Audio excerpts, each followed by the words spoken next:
So I thought I'd give an update as to the status of my gardens after the huge Texas snowstorm and very low temperatures, sub-freezing temperatures. It went down to 10 degrees here, and my entire backyard and garden were covered in snow for the cold temperatures was like 4 or 5 days, and the snow was about 3 days. Most of my garden I got under bed sheets. I just put bed sheets over the garden, and then they got covered with like 2 inches or 2.5 inches of snow for a few days. And I'm glad to say that everything survived. I don't know how. Even before the snow cover created like an insulation, it still went down to 10 degrees beforehand and they still survived. So, with no insulation. So, it's really crazy. But let's show everyone what I have started now. So, how do I turn this around? My grass is all dead, which I'm kind of glad. So here are my sunflower seed plants. I have 3 of them, and they are booming. I brought them out here to plant, but I have a surprise.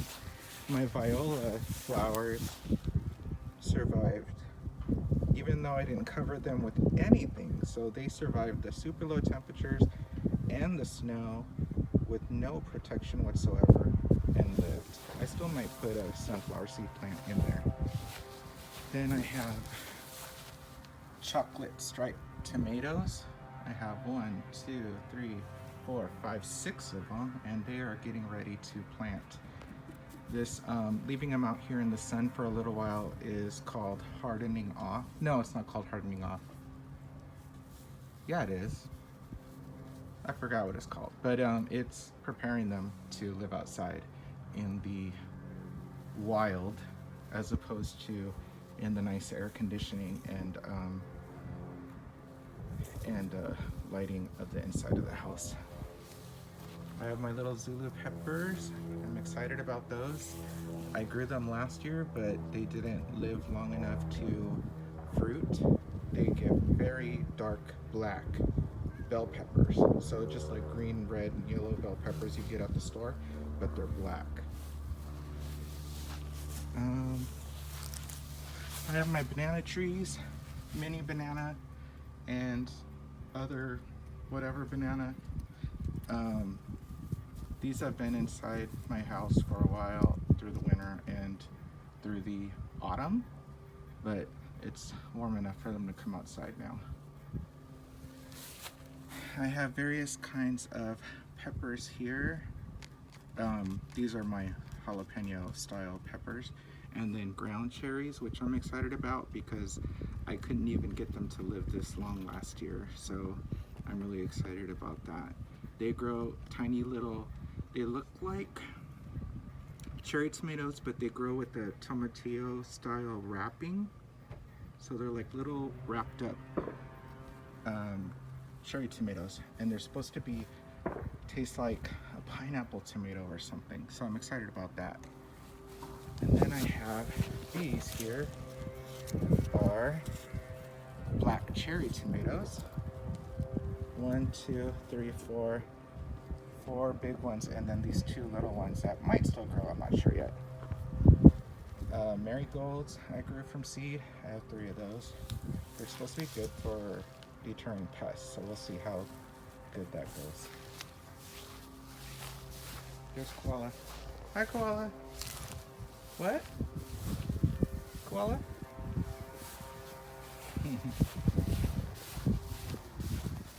Here is one of my gardens that survived. Not only did it survive, but it totally thrived. Look at this oregano. It's crazy. My dinosaur kale is booming. And when I come out here in the morning, I usually just grab a leaf and eat it. My garlic exploding, and behind the garlic is a row of onions. Onions, onions, onions. More dinosaur kale. These are kohlrabi, which, as you can see here, it's starting to get a little thick, and this will grow into a huge bulb, and that's what you eat. Yeah.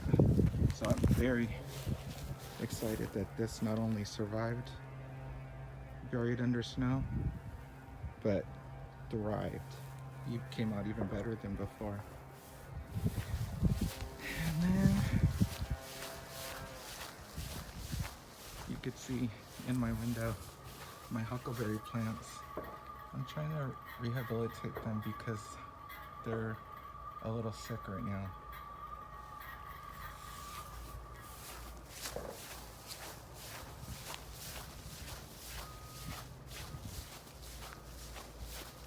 Then over here, I'm gonna build another garden soon. Everything survived.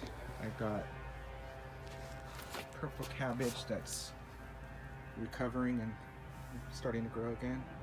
Sorry, red cabbage. Got regular cabbage, purple cauliflower, broccoli, and then over here, Swiss chard. I forgot what this is. Some kind of red lettuce. These are my other chocolate tomatoes that I grew. 3 ones, chocolate striped tomatoes. And then I got lettuce growing in between. And I threw a bunch of dead leaves on top. You can see the remnants of it as mulch during the cold. But other than that, I just had a king-size blanket over all this, and it got buried in snow. This one, more, lots of kale, lots of kale. I need to eat this kale. Look at all that kale. And more garlic, and more cabbage. And oh my gosh, look at this radish. Let's pull it out. Yeah. I don't know what I'll eat this with. Maybe I'll just eat it by itself. Oops, I pulled something there. And then my new addition is this one.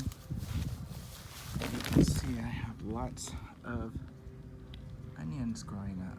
Onions, onions, onions, onions growing everywhere. And potatoes. 3 potatoes are coming up. I have a lot more buried under here. Oh, there's 4. Good. So this side is all onions. This side is all potatoes. And then over here, I have a trellis with peas. Peas, peas, peas, peas, peas. And then burgundy beans, which will climb this and go all the way to the top. Yep. So that's my update for March. And I'm really excited about how good everything is going to be. And I have one more bed going in for my other tomatoes, and I'll get that done this week or this weekend. Bye.